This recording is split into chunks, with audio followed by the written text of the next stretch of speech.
سلام دوستان، به کانال ذهن خلاق و شاد خوش آمدید. در این ویدیو می‌خواهیم در رابطه با بدترین عادات غذایی که برای از دست دادن حافظه مضره و همینطور چه غذاهایی برای تقویت حافظه مفیده ویدیو رو براتون تهیه کردیم که امیدواریم مورد استفادهتون قرار بگیره. متخصصان تغذیه اعتقاد دارند که بدترین عادت غذایی برای از دست دادن حافظه روی آوردن به غذاهایی است که دارای کیفیت پایینی هستند. در واقع سلامت مغز به شدت تحت تاثیر سبک زندگی است و حتی غذاهایی که میخورید میتونه به مغز و حافظه شما کمک بکنه یا به اون آسیب برسونه. در حالی که غذاهای زیادی برای جلوگیری از کاهش حافظه شناخته شده است، غذاهای دیگری نیز وجود دارند که با افزایش خطر ابتلا به اختلال حافظه و بیماری آلزایمر مرتبطند.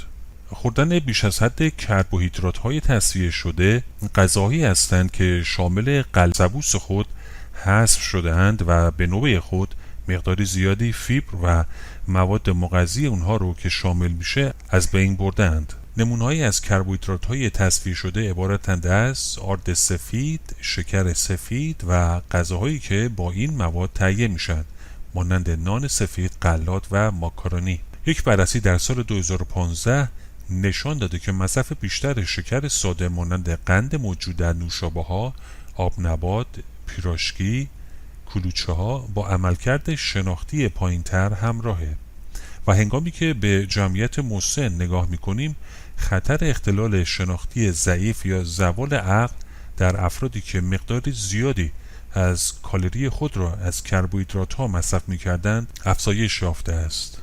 این نوع کربوهیدرات‌ها همچنین دارای شاخص گلیسیمی بالایی هستند که بر اساس میزان سریع و چشمگیری افزایش قند خون به غذا رو اختصاص میدن و هرچه میزان قند خون به میزان قابل توجهی افزایش بیابه بار گلیسیمی بالاتر خواهد بود.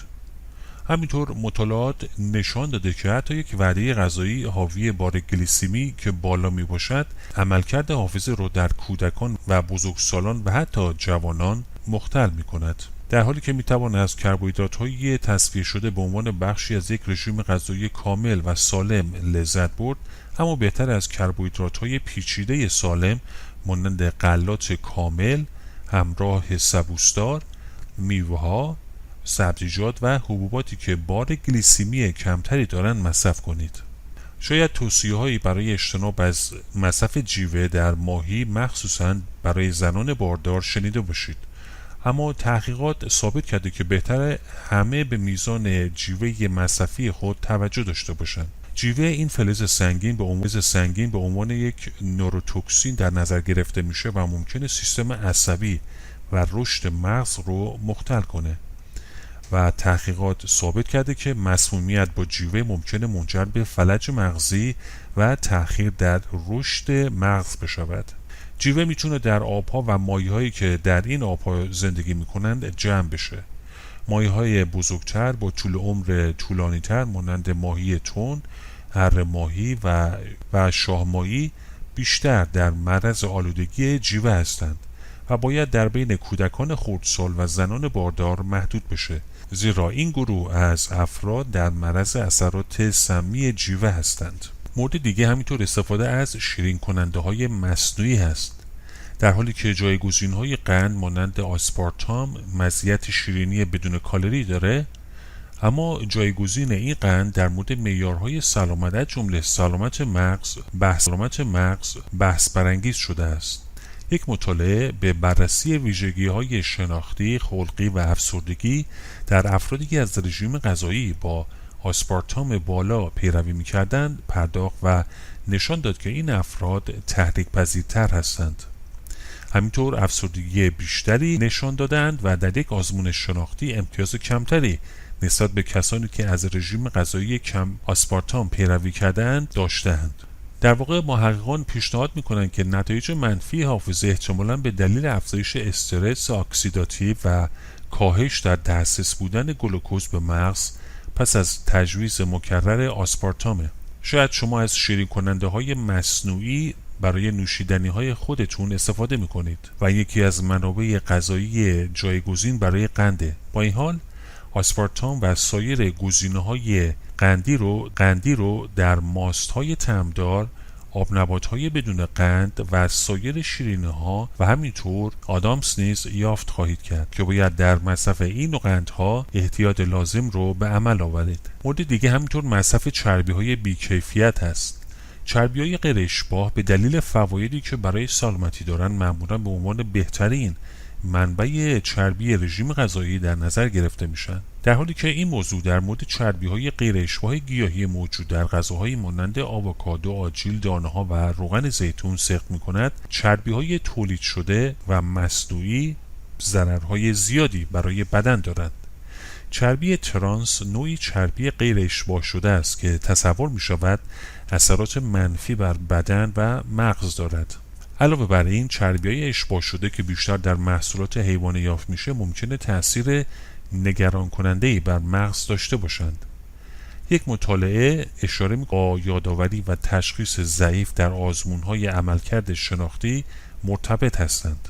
همینطور محققان مطالعه دیگری را انجام دادند و نتایج مشابهی را به دست آوردند که رابطه بین مصرف چربی اشباع شده و ترانس و خطر ابتلا به اختلالات شناختی آشکار شده است. در حالی که چربی‌های اشباع شده را می‌توان به طور طبیعی در محصولات حیوانی مانند گوشت گاو، تخم مرغ و پنیر یافت، چربی‌های ترانس بیشتر در غذاهای فراوردی شده یافت می‌شوند، مانند مارگارین و غذاهای تهیه شده با این روغن‌های ترانس می باشد. همینطور می‌خواهیم در رابطه با بهبود حافظه بعد از 40 سالگی با 6 مواد غذایی زیر براتون شرح بدیم. احتمالاً بیشتر ما تصور می‌کنیم که تا دهه 70-80 سالگی زندگیمون ضعف حافظه رو تجربه نمی‌کنیم، اما چنین چیزی درست نیست. یک مطالعه در سال 2012 نشان داد که توانایی شناختی ما از 45 سالگی شروع به ضعیف شدن میکنه و یک مطالعه دیگر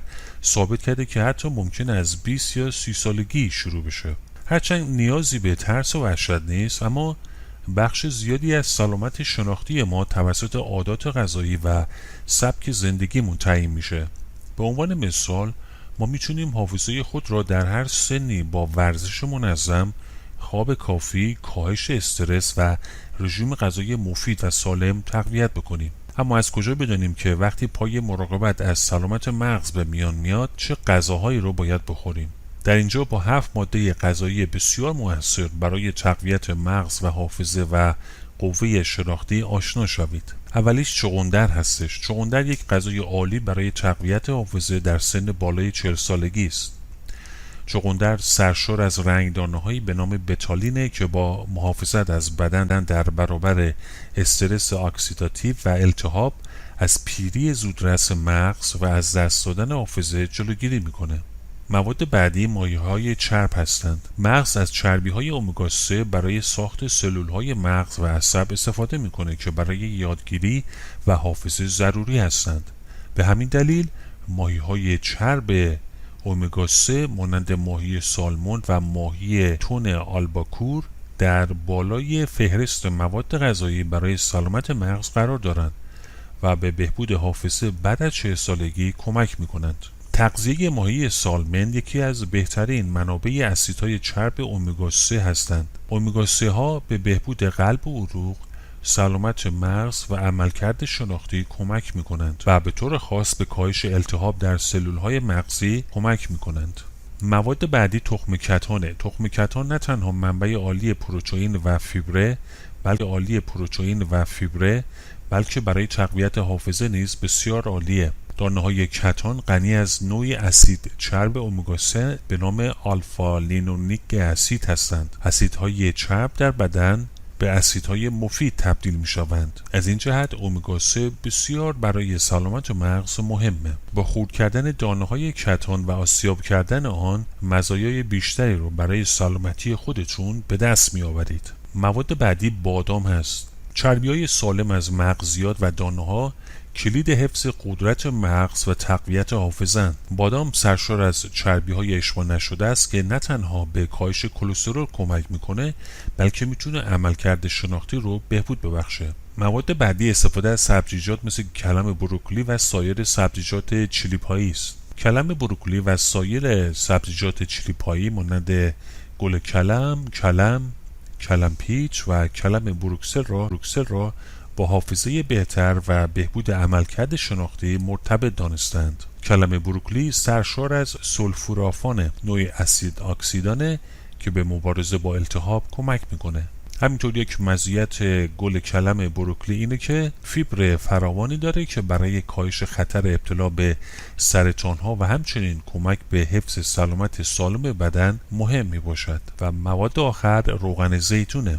مصرف کره یا مارگارین خودتون رو با روغن زیتون تقویت کننده مغز جایگزین کنید، زیرا روغن زیتون سرشار از چربی‌های سالم و آنتی اکسیدهایی به نام پولوفنوله که به محافظت از سلولهای مغز در برابر استرس اکسیداتیو و آسیب‌های اون کمک میکنه. همینطور هنگام پخت سبزیجات یا گوشت از روغن زیتون استفاده کنید یا آن را روی سالاد یا نان بریزید و میل کنید. دوستان از شما تشکر میکنیم که تا پایان این ویدیو با ما بودید. لطفاً ویدیو ما رو لایک کنید، اون رو با عزیزان خودتون به اشتراک بگذارید و از دیگر ویدیوهای ما هم دیدن بکنید. همینطور فراموش نکنید که زنگوله رو فعال بکنید تا اولین کسی باشید که از ویدیوهای ما دیدن میکنید.